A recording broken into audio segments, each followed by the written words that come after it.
saya nak tunjukkan cara macam mana kita nak buat storyboard.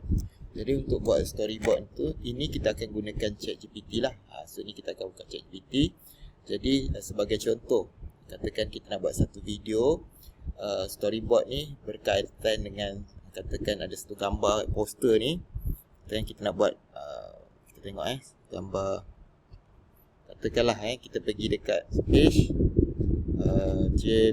JPJ Wilayah Persekutuan. Katakanlah kita pergi dekat page JPJ ni, Persekutuan Kuala Lumpur, JPJ Wilayah. Kita ambil satu contoh lah. Daripada satu gambar tu kita nak buatkan dia jadi satu video lah. Contohnya yang ini.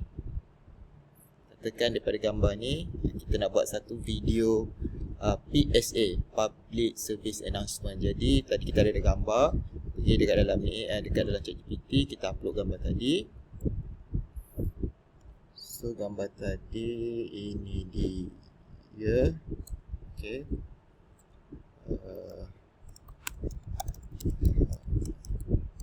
Daripada gambar ini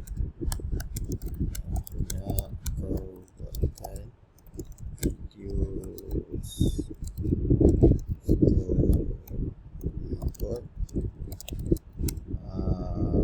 berdurasi 10 saat.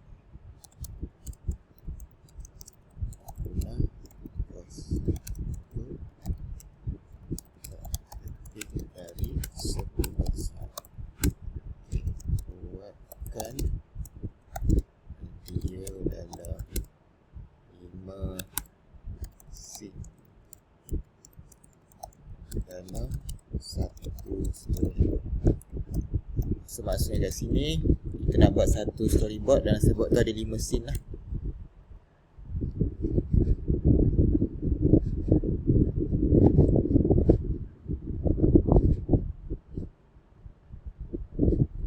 So yang ni dia gambarkan storyboard sebesar ni macam ni. So ni adalah dia punya ayat lah.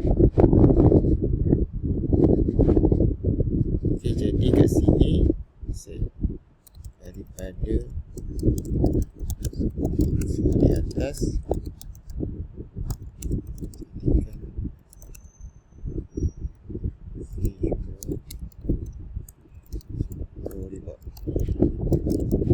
dia buat video storyboard. Tadi ni dia bagi prompt, tapi kita nak prompt ni kita nak minta dalam visual dulu. Daripada visual baru kita akan buat video dia lah.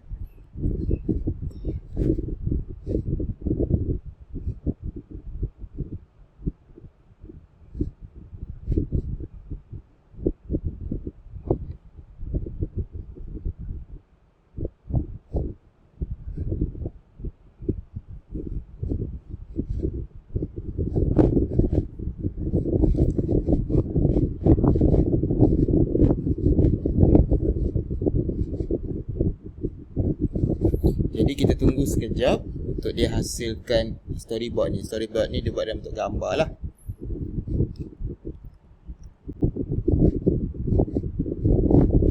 Okay, ini adalah dia punya storyboard dia 10 saat kan. Lepas tu daripada ni kita kena download lah gambar dia. Download, save image. So storyboard helmet.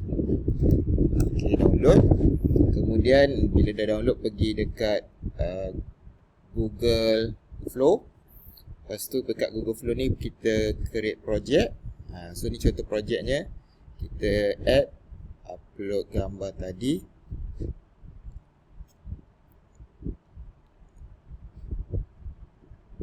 Ni gambar tadi.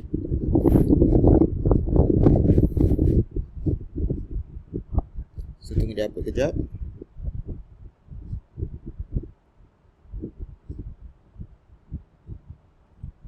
Okay, add to prompt. Lepas tu masukkan prompt ni. Ni kita ambil yang simple je. Kita pakai prompt simple, kita nak tengok jadi ke tak. So ini prompt dia. Create the video from the storyboard. Do shot in Malaysia. Do in bahasa Malaysia speech. Okay. Lepas tu kita hantar.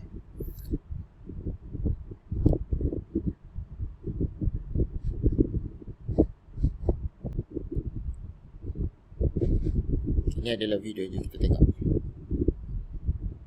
Perjalanan dekat pun tetap ada risiko. Kemalangan tak pernah tunggu kita bersedia. Satu hentakan pun untuk mengubah segalanya. Topi keledar bukan sekadar elak saman. Pakai kerana ada orang yang menunggu kita pulang.